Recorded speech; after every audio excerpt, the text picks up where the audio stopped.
Hit TV అభిమాన ప్రేక్షకులకు స్వాగతం. నేను మీ నాగేంద్ర కుమార్. ఇటీవల రోజుల్లో మెగాస్టార్ చిరంజీవి గారి మీద ఎవరు మట్టుకు వాళ్ళు ఎవరికి కావలసినట్టు వాళ్ళు నోరు పారేసుకుని చిరంజీవి రక్తదానం కనిపెట్టాడని, అంతకుముందు రక్తదానం అనేది లేదనే భ్రమల్లో బతుకుతున్నారు. బ్లడ్ బ్యాంక్ అంటే ఎవరు గుర్తు రావాలి? గుర్తుకొచ్చే సన్నాసి దద్దమ్మకు చెప్తున్నా, ఆ వ్యక్తి పూజ మానసిక రోగికి చెప్తున్నా. ఇష్టానికి మాట్లాడడం అన్న దాన్ని తమ ఇష్టంగా మార్చుకుని అంటే సమాజంలో చాలా గొప్ప పేరు తెచ్చుకుంటున్నామన్న ఒక భ్రమలోని ఒక ప్రలోభంలోని బతకడం అనే దాన్ని బతకడానికి బాగా అలవాటు పడిపోయారు. సిగ్గులేదు ఆ మాట అనడానికి. బ్లడ్ డొనేషన్ అంటే నేనే గుర్తు రావడం అని. అరే సన్నాసి దద్దమ్మల్లారా, మీ తప్పు. బ్లడ్ డొనేషన్ అంటే నన్ను గుర్తు తెచ్చుకోవడం తప్పు. మొన్న ఈ మధ్య రోజుల్లో ఆయన అంటే mega event, blood mega event అని జరిగింది ఇక్కడ ఫినిక్స్లో. జరిగిన రోజున ఆయన మాట్లాడుతూ ఈ రక్తదానము అంటే నా పేరు అంటే చిరంజీవి అని గుర్తు రావడం అన్నది నా పూర్వజన్మ సుకృతం అని చెప్పి ఒక మాట అన్నారు ఆయన. బ్లడ్ డొనేషన్, రక్తదానం అనేసరికి గబుక్కని స్ఫురించే పేరు చిరంజీవి అన్నారంటే కనుక భగవంతుడు నాకు ఇచ్చిన గొప్ప అవకాశం అనగానే దాని మీద చెలవలు పలవలుగా చేసి అంటే ఆయన మాట విని లేదా ఆయన పిలుపు అందుకుని ఆయన చైతన్యపరచడం ద్వారా లక్షలాది మంది అభిమానులే కాకుండా జనరల్ పబ్లిక్లో కూడా చాలామంది చిరంజీవి బ్లడ్ బ్యాంక్కి వచ్చి బ్లడ్ డొనేట్ చేయడం అన్నది, ఐ డొనేట్ చేయడం అన్నది ద్వారా ఎన్నో వేల యూనిట్ల బ్లడ్ కలెక్ట్ అయ్యి ఎంతమందో వేలాది మందికి లక్షలాది మందికి ప్రాణాపాయ పరిస్థితుల్లో ఉన్న టైంలో ఆ బ్లడ్ అన్నది ఒక ప్రాణరక్షణ కవచంలా పనిచేసి ఎంతమందో ప్రాణాలకి రక్షణ కలిగింది. అలాంటి ఒక మాట, అలాంటి ఒక చరిత్ర అంటే 98 అక్టోబర్లో ప్రారంభమైంది చిరంజీవి చారిటబుల్ ట్రస్ట్. తద్వారా ఐ అండ్ బ్లడ్ బ్యాంక్ని కూడా ప్రారంభించడం జరిగింది. ఆ జరిగిన దానిలోని ఆ మహానుభావుడు ఎవరో కూర్చుని మాట్లాడుతున్నాడు. ఆయనకి అసలు మొట్టమొదటి ఎక్కడ ప్రారంభమైందో బ్లడ్ బ్యాంక్ కూడా ఐడియా లేదు, కానీ ఊరికే చిరంజీవి గారి మీద ఆడిపోసుకుని నోరు పెట్టుకుని పడిపోదాము, దానివల్ల మంచి పాపులారిటీ వస్తుందన్న ఒక్క డెస్పరేషన్ తప్పితే నాకు అందులో ఏం కనిపించలేదు. మొట్టమొదటి బ్లడ్ బ్యాంక్ 98 అక్టోబర్లో పంజగుట్ట కాలనీలో, అక్కడ పంజగుట్ట దగ్గర పోలీస్ స్టేషన్కి ఇవతల రోడ్డులో ప్రారంభమైంది మొట్టమొదట. తర్వాత ఆయన మళ్ళీ చాలా పెద్ద ఎత్తున దాన్ని విస్తృతపరిచి ఇక్కడ present check post, Jubilee check post దగ్గర దాన్ని చాలా భారీ స్థాయిలో దాన్ని ఏర్పాటు చేసి తద్వారా ఎనలేని సేవలు ఈ సమాజానికి ఆయన అందిస్తున్న సంగతి అందరికీ తెలుసు. కాకపోతే కొన్ని బుద్ధి లేని వాళ్ళకి, బుద్ధి జ్ఞానం లేని వాళ్ళకి అంటే నోటి దోల ఎక్కువైపోయి ఏం మాట్లాడుతున్నామో తెలియకుండా కూడా మాట్లాడుతున్నారు. ఆయన అంటాడు, ఒక మహానుభావుడు, ఒక విద్యావంతుడు, ఒక ఐన్స్టైన్ వచ్చాడు అక్కడికి, ఒక ఆల్బర్ట్ ఐన్స్టైన్, ఒక స్టీవెన్ స్పిల్బర్గ్ లాగా అతను ఒక మహానుభావుడు అక్కడ కూర్చొని మాట్లాడుతున్నాడు. మానసిక రోగులంట, సన్నాసులంట, ఉన్మాదులంట ఎవరు? చిరంజీవి గారి అభిమానులు. ఇలాంటి మాటలు చాలా తప్పు మాటలు. ఎవరి అభిమానుల్ని ఎవరిని కూడా కించపరిచేటట్టుగా మాట్లాడకూడదు.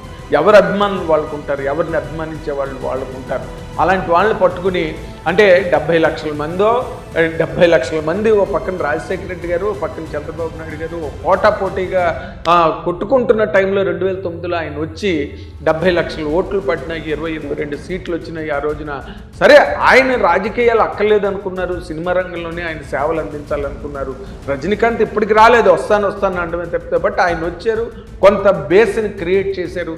తర్వాత మళ్ళీ ఆయన సినిమా రంగంలోకి, కాంగ్రెస్లోకి తన పార్టీని రీజన్స్ 1,00,000 ఉంటాయి. ఒక కారణానికి కాదు, ఒక ప్రక్రియ జరిగినప్పుడు, ఒక పరిణామం చోటు చేసుకుంటున్నప్పుడు దాని వెనకాతల 1,00,000 కారణాలు ఉంటాయి. వాటన్నిటిని ఈ రోజున గత చరిత్రని మళ్ళీ ముందుకు తీసుకొచ్చి ఆయన సీట్లు అమ్మేశాడు, రేట్లకు అమ్మేశాడు, పార్టీని విలీనం చేసి డబ్బు సంపాదించేసుకున్నాడు. ఆయన డబ్బు సంపాదించుకోవాలనుకుంటే కొన్ని వందల వేల మార్గాలు ఉన్నాయి మిస్టర్. అది గుర్తుపెట్టుకోవాలి. నోటికొచ్చినట్టు మాట్లాడి నోరు పారేసుకుని చాలా నేనే గొప్పగా మాట్లాడుతున్నాననే ఉన్మాదంలో వాళ్ళు కాదు ఉన్మాదులు, ఇలా మాట్లాడుతున్న మీరు ఉన్మాదులు. ఎందుకంటే రాజకీయం అన్నది అంటే కాపు కులం వల్ల megastar Chiranjeevi, power star Ram Charan వీళ్ళందరూ కూడా కాపు కులం వల్ల, కులం వల్ల, కాపులు కాబట్టి కుల సమీకరణం వల్ల అంత పెద్ద హీరోలు అయిపోయారు. వాళ్ళ సినిమాలకి అన్ని కోట్ల రూపాయల లాభాలు వస్తాయి. అండ్ ఘరానా మొగుడు 10 కోట్లు మొట్టమొదటి కలెక్ట్ చేసి Telugu cinema box office stamina ఇంత ఉన్నదని చూపించిన రోజున కాపులు ఒక్కరే చూసారా సినిమా? ఎన్టీ రామారావు ప్రభుత్వంలోకి వచ్చినప్పుడు చౌదరీలు ఒక్కలే ఓటేశారా? మొన్న జగన్మోహన్ రెడ్డి గారు మొన్న గెలిచినప్పుడు ఆయనకి రెడ్లు కులం ఒక్కటేనా ఓట్లు వేసింది? ఆయన నమ్మి అందరూ ఓట్లు వేశారు, విరక్తి చెందారు, విసుగు చెందారు. మాకు వద్దురా బాబు అని దండం పెట్టి మళ్ళీ కూటమి ప్రభుత్వానికి సపోర్ట్ చేసి రాత్రులు అర్ధరాత్రి వరకు నిలబడి ఓట్లు వేశారు. వాళ్ళందరూ కాపులా, వాళ్ళందరూ చౌదరీసా? తక్కువ కులాలు, బ్రాహ్మణులు, వైశ్యులు, తక్కువ కులాలు, క్షత్రియులు, వైశ్యులు వీళ్ళెవరు లేరా? ఏం మాట్లాడుతున్నారండి? నోటికి వచ్చినట్టు మాట్లాడడానికి బుద్ధి బుర్ర ఉన్నవాడు ఎవడు కూడా అలా మాట్లాడు.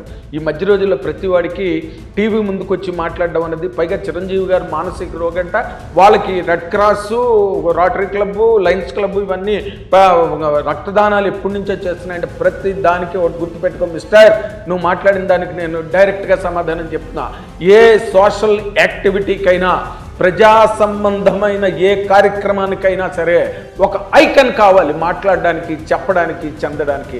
అది జరిగినప్పుడే గాంధీ గారు చెప్పారు కాబట్టి ఉప్పు సత్యాగ్రహం అనే కార్యక్రమం అనేది ఈ దేశంలోకి వచ్చింది. అది మర్చిపోదు నువ్వు. ఎందుకంటే ఉప్పు సత్యాగ్రహం అనే కాన్సెప్టే లేదు అంతవరకు. కత్తులు పుట్టి నరికేసుకోవడం, పిస్టల్స్ పెట్టి కాల్ చేసుకోవడం తప్పితే ఉప్పు సత్యాగ్రహం లాంటి ఒక నాన్ వైలెంట్ మెథడాలజీ అనేది గాంధీ గారు పిలుపునిచ్చిన తర్వాతే ఈ భారతదేశం నలుమూలలా దేశవ్యాప్తంగా అది విస్తృతమై ప్రచారం పొంది ఆఖరికి భారతదేశం స్వాతంత్రాన్ని గెలుచుకునే వైపుగా భారతదేశం నడవడానికి హెల్ప్ అయింది. అర్థమైందా? మదర్ తెరీసా ఆవిడ చేసిన ఆవిడ స్టేచర్ వల్ల ఆ కార్యక్రమాలకి అక్కడ వచ్చింది. ప్రతి మనిషికి చెప్పడానికి ఆ స్టేచర్ ఉండాలి. చిరంజీవి గారికి ఆ స్టేచర్ ఉంది.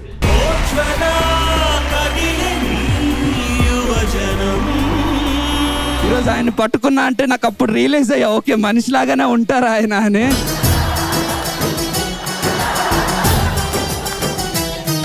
ఆ స్టేజ్లో ఆయన నిలబెట్టుకున్నారు. సినిమా రంగంలోకి వచ్చి తన అభిమానులు కేవలం బ్యానర్లు మోయించుకోవడానికో, వాల్ పోస్టర్లు అంటించుకోవడానికో, కటౌట్లకు పూలదండలు వేయించుకోవడానికో ఆయన అభిమానులు ఎప్పుడూ వాడుకోలే. తన అభిమానులకు కూడా ఒక సామాజిక పరమైన ఒక ప్రయోజనం కలగాలి, వారు కూడా సమాజంలో ఒక ఉన్నతమైన గౌరవప్రదమైన స్థానంలో తన అభిమానులు ఉండాలని కోరుకున్న మొట్టమొదటి హీరో ఈ ప్రపంచ చలనచిత్ర చరిత్రలో ఒక్క చిరంజీవి గారు అన్న మాట మర్చిపోవద్దు మిస్టర్.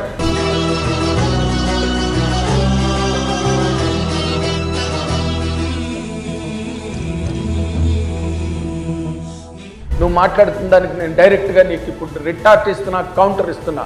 నువ్వు మాట్లాడిన దానికి అంటే వాక్యం రసాత్మకం కావ్యం అంటారు. ఒక మంచి మాట, ఒక వాక్యం, మంచి వాక్యం కావ్యంతో సమానం అంట. అంతేగాని నోటికొచ్చి మాట్లాడినట్టుగా ఆయనకు ఆ స్టేచర్ ఉంది, ఆయన నిలబెట్టుకున్నారు, ఇప్పటికే నిలబెట్టుకుంటున్నారు. ఆయన వల్లే నీకు ఒక విషయం చెప్తున్నా, రామోజీ గారు పర్సనల్గా లెటర్ రాశారు చిరంజీవి గారికి. చిరంజీవి నువ్వు ఉండి ముందు నిలబడ్డావు కాబట్టి నేను కూడా ఈ కార్యక్రమంలో పాల్గొంటున్నానని చెప్పి కరోనా టైంలో మొత్తం నిత్యావసర వస్తువులందరికీ, సినిమా కార్మికులకి సినిమా షూటింగ్లు లేక, వేతనాలు లేక ఇబ్బంది పడుతున్న రోజున ఆయన నిలబడ్డం వల్ల అన్ని వేల మందికి నిత్యావసరాలు దొరికి జీవనం భృతి దొరికింది. దానికి కారణం చిరంజీవి గారి స్టేచర్ అన్న మాట మర్చిపోద్దు. చిరంజీవి గారి వల్ల ఈ రోజున ఎంతమందికి ఆయన ఔదార్యం కానీ, ఆయన ఔన్నత్యం కానీ ఎంతలా ఉపయోగపడుతున్నదో మిస్టర్ నీకు తెలుసా? నువ్వు మాట్లాడుతున్నావు మానసిక రోగి నువ్వా, అభిమానులా, చిరంజీవి గారి అభిమానులా? మొన్న కూడా ఎస్కేఎన్ అనే ఒక అభిమాని ఇప్పుడు నిర్మాత అయ్యాడు. స్టేజ్ మీద నిలబడి ఆయన ఎదురుకుంటే చెప్పాడు, నేను బ్యానర్లు మోసిన వాడిని ఈ రోజున బ్యానర్ స్థాపించే స్థాయికి ఎదిగానని. ఊర్లో బ్యానర్లు కట్టుకునే ఒక అభిమాని ఒక బ్యానర్ స్థాపించగలడా అనే దానికి ఎస్కేఎన్ ఒక ఎగ్జాంపుల్. చీకటిలో మొగ్గుతున్న ఒక జనరేషన్కి ఇన్స్పిరేషన్ అనే టార్చ్ చేసిన టార్చ్ బేరర్ మెగాస్టార్. సినిమా ఇండస్ట్రీలో ఆయన వల్ల వచ్చిన వాళ్ళు ఎంతమంది ఉన్నారో తెలుసా నీకు? హీరోల్లో ఉన్నారు, డైరెక్టర్లో ఉన్నారు, హీరోయిన్లో, క్యారెక్టర్ ఆర్టిస్టుల్లో, మ్యూజిక్ డైరెక్టర్స్లో, మేకప్ మెన్లో, ప్రతి 24 క్రాఫ్ట్స్లో చిరంజీవి గారి దగ్గర నుంచి ఇన్స్పిరేషన్ ఉంది. సినిమా ఇండస్ట్రీలోకి వచ్చి గొప్ప గొప్ప కెరీర్లు నిర్మించుకుని ఆయనే మా ఐకన్ అని మొన్న కూడా సూర్య తమిళ హీరో ఏమని చెప్పాడు, నేను చేస్తున్న ఈ సామాజిక పరమైన కార్యక్రమాలకి నాకు ఇన్స్పిరేషన్ చిరంజీవి గారు అని చెప్పారు. క్లయింట్ ఈస్ట్వుడ్ ఉండేవాడు హాలీవుడ్లో, కానీ ఆయన రిటైర్ అయిపోయిన తర్వాత ఎప్పుడో అన్నీ అయిపోయిన తర్వాత ఆయన స్టార్ట్ చేశాడు. అంతేగాని కెరీర్లో ఉన్నప్పుడు మీకు విషయం తెలుసలేదో, నీకు తెలియని మాటలు మాట్లాడద్దు, బడుతాయి అని ఈరోజు నేను చెప్తున్నా. మాట్లాడద్దు తెలియకుండా. సినిమా షూటింగుల్లో నాతో పర్సనల్గా చిరంజీవి గారు అనేవారు, తలసీమియా వ్యాధి వచ్చి చిన్నపిల్లలు ప్రాణాలు బలి అయిపోతున్నాయి, చిన్నపిల్లలకి ఆ రకమైన వ్యాధి వచ్చినప్పుడు చాలా బ్లడ్ అవసరం. అలాంటి వ్యాధి వచ్చినప్పుడు వాళ్ళకి ఏదైనా చెయ్యాలి నేనని చెప్పి ఆయన మానసికంగా సతమతం అవడం నా కళ్ళతో నేను చూసాను. నీకేం తెలుసు భయ్యా, నీకేం తెలుసు అని మాట్లాడుతావు నువ్వు? ఆ స్ఫూర్తితోనే ఆయన బ్లడ్ బ్యాంక్ పెట్టవలసి వచ్చింది. అదేమి రెవెన్యూ మోడల్ కాదు బ్లడ్ బ్యాంక్ అన్నది. దాని మీద ఆయన డబ్బులు బోల్డ్ ఖర్చు అవుతున్నాయి, తెలుసా మీకు ఆ సంగతి? అండ్ నెలకి మినిమం ఒక 10 నుంచి 15 లక్షల వరకు ఆయన చారిటీస్ ఉంటాయి. ఆరోగ్యాలు బాగోలేకపోయినా, ఉద్యోగాలు లేక ఇబ్బందులు పడుతున్నా, చదువుకోవాలన్నా, పెళ్ళిళ్ళన్నా, శుభకార్యాలన్నా, అశుభకార్యాలైనా అన్నిటికీ చిరంజీవి గారి తాలూకు వెన్నుదన్ను సినిమా పరిశ్రమలో ఎంతో మందికి ఉన్నది. ఎవరిని అడిగినా చెప్తారు, సినిమా ఇండస్ట్రీలోకి వచ్చి నువ్వు ఇష్టం వచ్చినట్టు పేలడానికి వీల్లేదు. పేలితే వీపు పేలుతుందన్న విషయం మర్చిపోకూడదు. ఎందుకంటే అభిమానులను పట్టుకుని సన్నాసులు దద్దములు అని మాట్లాడితే చిరంజీవి గారి అభిమానులు ఎంతమంది ఉన్నారో తెలుసా నీకు? ఐఏఎస్ ఆఫీసర్లు, ఐపీఎస్ ఆఫీసర్లు, high range bureaucrats and high academicians, literates, scholars ఎంతమంది ఉన్నారు తెలుసా ఆయన అభిమానుల్లో లెక్క పెట్టుకుంటే? అంటే నీ ఉద్దేశంలో లెక్క పెట్టుకోవడం అంటే ఆకతాయి కుర్రాళ్ళు, ఆకతాయి జనం వీళ్ళందరూ చిరంజీవి గారు వెనకతలు పరిగెత్తుంటారు. అందుకని చిరంజీవి గారు మానసిక రోగులుగా తయారు చేస్తున్నాడు వాళ్ళకి చెప్పాలి. బుద్ధి బుర్ర లేని ఎదవల్లారా మీరు రెడ్ క్రాస్ సొసైటీ ఉన్నది, ఇంకోటి ఉన్నది, నా పేరు చెప్పకూడదురా మీరు అని చెప్పి చిరంజీవి గారు తన అభిమానులకు చెప్పాలంట. చిరంజీవి గారి పిలుపుని వాళ్ళు గౌరవించి, ప్రేమించి, అభిమానించి వందల సంఖ్యలో, వేల సంఖ్యలో బ్లడ్ బ్యాంక్ వచ్చి చిరంజీవి గారి పుట్టినరోజు వస్తున్నదంటే ఎన్ని సేవా కార్యక్రమాలు రాష్ట్ర వ్యాప్తంగా కానీ ప్రపంచవ్యాప్తంగా ఎక్కడ ఆయన అభిమానులు ఉన్నా జరుగుతుంటాయి తెలుసా? ఇది ఈ రోజున ఏది దాపరికం లేదు, ఇందులో ఏది రహస్యం లేదు. ప్రతిదీ బట్ట బయలు, పట్ట పగులు, ప్రతిదీ మనం కళ్ళకి కట్టినట్టుగా కనిపించే రోజులు సోషల్ మీడియా ద్వారా చెక్ చేసుకో కావాలంటే. అంతేగాని ఆయన మానసిక రోగి, తక్కువ వాళ్ళందరికీ మానసిక రోగులు, నువ్వా మానసిక రోగి? చిరంజీవి గారి అభిమానుల చిరంజీవి గారా?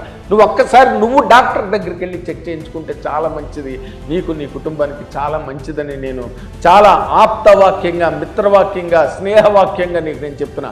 అంతేగాని ఆయన మీద ఇష్టం వచ్చినట్టు మాట్లాడడం, పైగా ఇంకెవడో వస్తాడు 2 పెన్షన్లు పుచ్చేసుకుంటున్నారు. అవును, ఆ 2 పెన్షన్స్తోనే ఆ బ్లడ్ బ్యాంకు, ఐ బ్యాంక్ అంతా ఆయన మెయింటైన్ చేస్తున్నారు.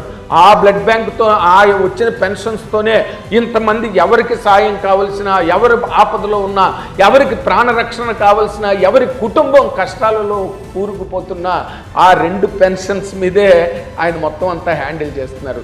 బుద్ధి బుర్ర ఉండాలి. మనం మాట్లాడితే తల విలువ నోరు చెప్తుందంటారు. అంటే మనం మాట్లాడే మాట ద్వారా మన వ్యక్తిత్వ విలువలు కానీ, మన తాలూకా సమగ్రత కానీ, మన తాలూకా గౌరవం కానీ, మన తాలూకా కుటుంబ నేపథ్యం కూడా మనం మాట్లాడే మాటల్లో ఉంటుందని ఎప్పుడు ఏ వ్యక్తి మర్చిపోకూడదు. చిరంజీవి గారు అని కానీ ఇప్పుడు మళ్ళీ లేటెస్ట్గా కొత్తగా ఆయన జనాలు అంటే చిరంజీవి గారు అంటే ఒక రకమైన, అంటే మనం టేక్ ఇట్ ఫర్ గ్రాంటెడ్గా చిరంజీవి గారు ఎవరిని ఏమనరు, ఎవడెలా మాట్లాడుకున్నా పర్వాలేదు అనే ఒక ఉద్దేశంతో ఇప్పుడేంటి 4 రోజులుగా 5 రోజులుగా ఫెడరేషన్ కార్మికులకి, సినిమా ఇండస్ట్రీలో కౌన్సిల్ ఛాంబర్కి మధ్యలో చాలా పెద్ద వివాదం జరుగుతోంది. 30% పెంచమని వాళ్ళు అంటున్నారు, 5% కన్నా మేము పెంచమంటున్నారు వాళ్ళు.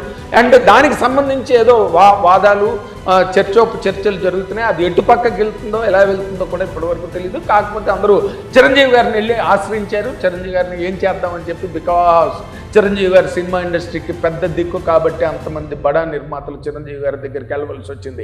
మళ్ళీ దాని మీద నో డిబేట్. చిరంజీవి గొప్ప, మోహన్ బాబు గారు గొప్ప, రాజశేఖర్ గొప్ప, లేకపోతే ఇంకోళ్ళు గొప్ప, వాళ్ళు గొప్ప, ఎవరు గొప్ప కాదు. మనం చేసే కార్యక్రమాలు జరుగుతున్న దాని ప్రకారమే అవే ప్రతిబింబిస్తాయి ఎవరి సినిమా పరిశ్రమకి పెద్ద అన్నది. అది చిరంజీవి గారు పెద్ద కాబట్టే మొత్తం సినిమా ఇండస్ట్రీ అంతా చిరంజీవి గారి దగ్గరికి తరలి వెళ్ళిందన్న విషయం మర్చిపోకూడదు. వాళ్ళు ఏంటంటున్నారు, చాలా మంది ఇప్పుడు 30% రేపు ఆయన షూటింగ్ కార్యక్రమాలు స్టార్ట్ కాబోతున్నాయి, మళ్ళీ ఇంకో షెడ్యూల్ స్టార్ట్ కాబోతుంది. ఆ సందర్భంలో ఆల్రెడీ 30% మేము చిరంజీవి గారి దగ్గరికి వెళ్ళాము, చిరంజీవి గారు ఒప్పేసుకున్నారు, చిరంజీవి గారు అంగీకరించారు, చిరంజీవి గారు ఆమోదించారు 30% కోసం అని చెప్పి ఎవడు మట్టుకు వాడు పుకార్లనండి, లేకపోతే ఎవరి మట్టుకు వాళ్ళు ఓన్ చేసుకుని చిరంజీవి గారు ఓకే చేసేస్తారు, ఎందుకంటే చిరంజీవి గారి షెడ్యూల్ స్టార్ట్ అవుతున్నది కాబట్టి అని చెప్పి చిరంజీవి గారిని ఎవరి మట్టుకు వాళ్ళు టేక్ ఇట్ ఫర్ గ్రాంటెడ్గా మాట్లాడడానికి. కానీ చిరంజీవి గారికి ఏ సంబంధం లేదు, చిరంజీవి గారు ఎవరిని కలవలేదు, చిరంజీవి గారికి ఎవరికి ఎటువంటి హామీ ఇవ్వలేదు 30%కి సంబంధించి. ఆయన ముఖ్యంగా ఆయన ట్వీట్లో చెప్పారు, ఏది ఎపెక్స్ బాడీ ఉంది దాని ద్వారానే ఏది జరగాల్సిన అంటే సినిమా పరిశ్రమని ఆయన ఎంత గౌరవిస్తారో దాన్ని బట్టి మీరు అర్థం చేసుకోవాల్సిన అవసరం ఎంత ఉంది. కాబట్టి ఏది పడితే అది, దేని పడితే దాన్ని అలాగా ఆయన నోట్లోంచి మాట రాగానే చాలు, తుమ్మితే చాలు చిరంజీవి ఎందుకు తుమ్మారు అన్న దాని మీద ఒక పెద్ద విశ్లేషణ, దాని మీద పెద్ద వ్యాఖ్యానం, దాని మీద చర్చలు, దాని మీద కెమెరాలు, దాని ముందు మైకులు, ఎవడెవడో అనామకుడు అనాథలు ముందు కెమెరాల ముందు వచ్చి కూర్చొని మాట్లాడుతున్నారు. చిన్నపిల్లలు తెలియక కొత్తగా వచ్చిన యాంకర్లు ఎవరిని పడితే వాళ్ళని కూర్చోబెట్టి వాళ్ళని ఇంటర్వ్యూలు చేస్తే వాళ్ళు నోటికి తేట, నోటి దోలతో ఇష్టానికి మాట్లాడుతున్నారు. లేకపోతే ఆ చిరంజీవి గారి అభిమానుల గురించి మాట్లాడేటువంటి, నేను ఇందాక చెప్పా, చిరంజీవి గారి అభిమానులు ఎలాంటి స్థాయి మనుషులు ఉన్నారో, అమెరికాలో పనిచేస్తున్న బ్రహ్మాండమైన ఐటీ కంపెనీస్లో సమున్నతమైన స్థానాల్లో ఉన్న వాళ్ళు ఎంతమంది చిరంజీవి గారికి అభిమానులు ఉన్నారో తెలుసా? సినిమా ఇండస్ట్రీలో హీరోలే చిరంజీవి గారికి ఎంతమంది అభిమానులు ఉన్నారో.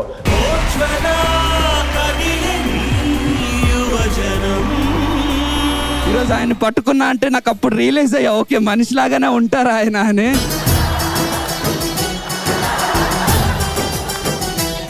ఫ్యాన్స్ అనేది చిన్న మాట, ఆయన మానవతా ధర్మం ప్రకారం ఆయన చెయ్యాల్సిన పనులు ఎప్పుడు ఎక్కడ ఆగవు. ఎప్పుడేం మాట్లాడుకున్నా ఆయన పని ఆయన అందరికీ సహాయం చేస్తూ ఒక ధార్మిక కార్యక్రమాలు నిర్వహించడంలో ఆయన పూర్తిగా ఏనాడో బాగా ఆయన ప్రేమలో ఉన్నప్పుడే జరిగిన కార్యక్రమాలు ఇవి.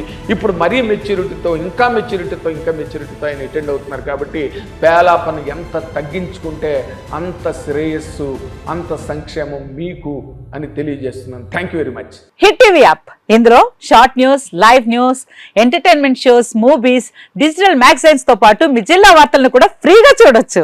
ఇంకెందుకు ఆలస్యం, వెంటనే హిట్ టీవీ యాప్ ని డౌన్లోడ్ చేసుకుని ఫ్రీగా ఎంటర్టైన్మెంట్ పొందండి. Hit TV app. Hit TV app. Please download hit TV app. Hit TV app ని ఫ్రీగా డౌన్లోడ్ చేసుకుని ఎంజాయ్ చేయండి. మీకు నచ్చిన ఎంటర్టైన్మెంట్ కోసం హిట్ టీవీ యాప్ ని ఫ్రీగా డౌన్లోడ్ చేసుకుని ఎంజాయ్ చేయండి. హిట్ టీవీ యాప్ ని డౌన్లోడ్ చేసుకుని ఆస్వాదించండి, ఆశీర్వదించండి. ఇంతమంది సెలబ్రిటీలు హిట్ టీవీ యాప్ ని డౌన్లోడ్ చేసుకోండి అని చెప్తున్నారంటే ఎంత మంచి యాప్ ఆలోచించండి. అమెరికా అమెరికా అమెరికా అమెరికాలో చదవాలనుకునే వాళ్ళకి విశ్వసనీయమైన పేరు మన శౌర్య కన్సల్టెన్సీ. UK లో 1 year masters, UK లో 1 year masters, 2 years work permit up to 5 years visa. Contact Saurya Consultancy. Contact 89851 89851.